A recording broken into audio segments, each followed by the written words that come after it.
So, wouldn't believe this. But a pack of Oreos got me thinking about some pretty deep stuff today. Fatherhood, fandom, and even the divine, all because of Oreos. Okay, that's pretty interesting. What exactly are we looking at today? It's this personal story, right, from this dad.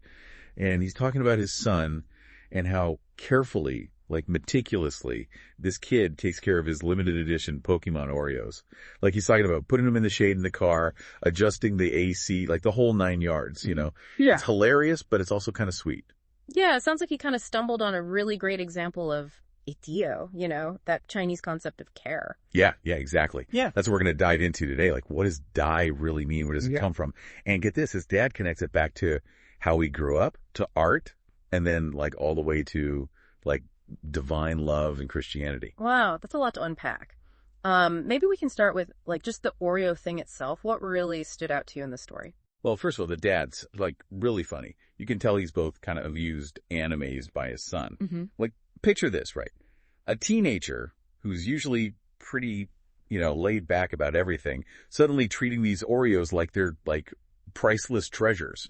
It's so relatable for anyone who's raised a teenager. It really does make you think about how when we really value something, we just give it like all of our attention. I mean, we've all felt that, right? Whether it's for something we own or a pet or even like an idea we really care about. Yeah, absolutely. And then it gets even more interesting.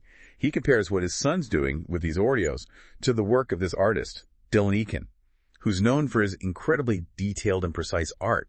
Like he's seeing a connection between these two totally different things, but they're both about this care and dedication, right? That's really interesting. It's like he's saying, sir, I can show up in all sorts of ways, not just like parents and kids, but even in our creative stuff or our work. And then, this is so funny. He admits he's kind of jealous of the Oreos. He even jokes like they're getting better treatment than he is. That's great. But I think under the humor, you can feel how grateful he is, that his son can care so much about something. And that's beautiful. I think you're right. Like he's seeing his own love and care reflected back at him, but in this totally new way. Exactly. And this leads us to the really big idea here, that the source of all this dong, this deep, deep care, it's God. Right. So he talks about the Garden of Eden, how God created this perfect place for Adam and Eve, gave them everything they needed. Like it's this powerful image of pure, selfless love and taking care of them. Yeah, it's almost like dawn is built into creation itself, right? Like it's a fundamental part of who God is, and it's reflected in the world he made. And even though, things got messed up with sin and all that, he's saying that this deep desire to care for things, to dawn, it's still inside us. We see it in families, between friends, all those acts of kindness and helping others, It really makes you wonder, like, if we're so wired for love and care, where does it come from in the first place? And that's where he brings in that verse from the Bible, 1 John 4.16. God is love. Wow, that's powerful. So it's like all the love we feel, whether it's romantic or family or even like the love we have for, I don't know, music or whatever, it's all coming from this one source. And he goes even further, right? He talks about Jesus, Emmanuel, God with us, as the ultimate example of this care that never ends. Like God's love isn't just an idea, it's a real presence that walked among us and showed us what true looks like in action. It really challenges us to think about, like, how do we show that same kind of love and care in our own lives? How do we take that divine die and make it real in how we treat people, our communities, even like the whole world? That's a really big question, isn't it? I feel like we've only just scratched the surface here. What else can we learn from this dad? His Oreos, his thoughts about art, and like God. I'm really curious to see where this goes. Let's keep digging into this idea of dawn and what it means for how we understand love, relationships, and, our place in the universe and everything. Let's do it. Stay with us, folks. This deep dive is just getting started. So we were talking about how the author sees Jesus as like the ultimate picture of this divine care, this nona. But how does he get from that to like a teenager being super careful with Oreos? It's pretty wild, right? He doesn't shy away from like the hard stuff about faith and being human. Yeah. He actually brings up the whole Garden of Eden thing, Yeah. how that perfect Eden God had going on got like messed up by sin. Like even though people turned away from that perfect love and care, the desire for it, that imprint, it's still there inside us. It makes you think about free will, like God gives us this incredible love, this dawn, but we get to choose if we want it or not. Kind of like how the author was a little jealous of those Oreos. Yeah. It's a totally human feeling, but it shows that we all want something to really cherish and care for. Exactly. Mm. And he doesn't pretend things are perfect, you know. Mm-hmm. He uses this analogy from the Bible, talks about how just a little yeast can like ruin a whole batch of dough. It's this crazy image of how sin, even the small stuff, can mess up that original harmony. But even with all the mess ups, all that tension, there's this powerful message of hope, right? This idea that God doesn't give up on us, even when we're broken. And that's where Jesus, being Emmanuel, God with us, becomes so important. Mm-hmm. He's not just talking about divine love in this abstract way. He's pointing to Jesus as the real life example. And it's not just about what Jesus said, right? It's what he did. Healing people, comforting them, going to those who were like lost and forgotten. He was living proof of that divine, it goes way beyond words. It's like he's saying, hey, we all screw up, but that blueprint for love and care that God wants for us, it's still there. It's waiting for us to grab onto it to make it real in our own lives. That's pretty powerful, isn't it? It's like, yeah, we got to look past our own flaws, past all the bad stuff in the world, and realize we're not alone in all this. Yeah. There's this source of strength, of hope, that we can tap into, that can help us live lives that reflect that same divine love. I mean, starting with Oreos and ending up here, thinking about the nature of God and his love for us, it's amazing how this dad's story takes us on this journey. I think it's a really important point for everyone listening. It's about seeing those little glimpses of God, those unexpected moments in our normal everyday lives. Like maybe it's seeing a kid's pure joy or a piece of art that really moves you, or even just someone being kind. It reminds us that there's goodness all around. You know, it makes me think about how we try to separate things, like the sacred and the secular, the spiritual and the everyday. But maybe, like this author is suggesting, those lines aren't so clear. Maybe that divine day is everywhere, even in a pack of limited edition Oreos. That's a really cool way to look at it. It's like, what if we challenged our own ideas and opened ourselves up to seeing God in the most ordinary things?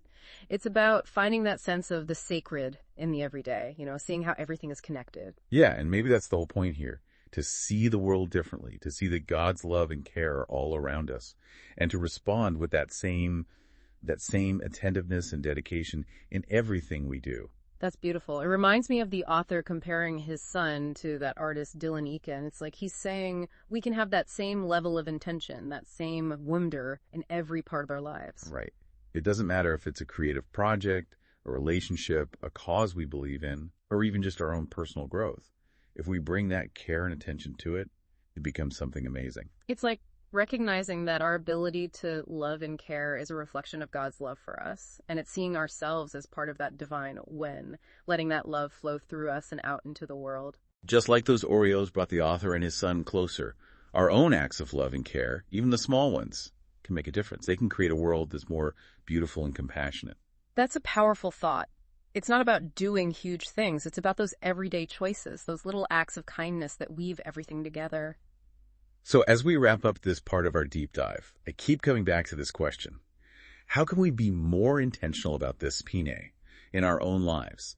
How can we be more aware of the needs around us and respond with that same love and care that God shows us?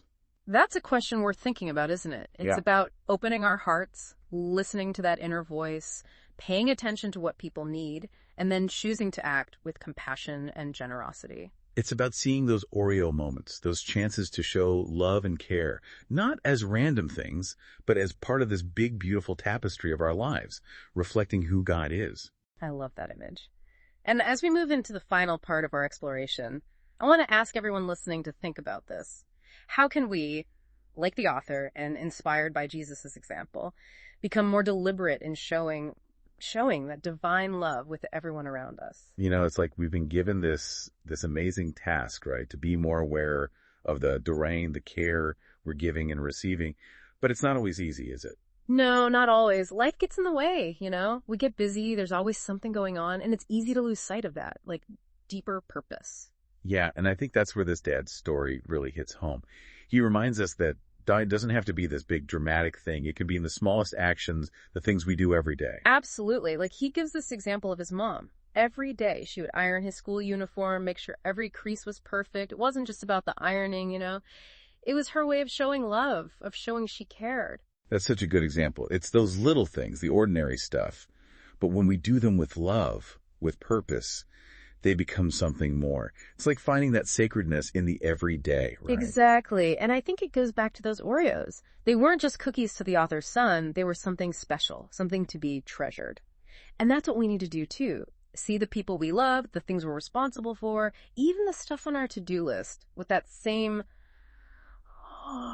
Like, ask ourselves, how can I approach this with love, with intention, with that same care God shows me? Maybe it's calling a friend who's going through a rough time, really listening to someone, or just offering a hand when someone needs it. Yeah, and it's not just about taking care of others, it's also about how we take care of ourselves, right? Yeah. Nurturing our own spirit, our own emotions. So important.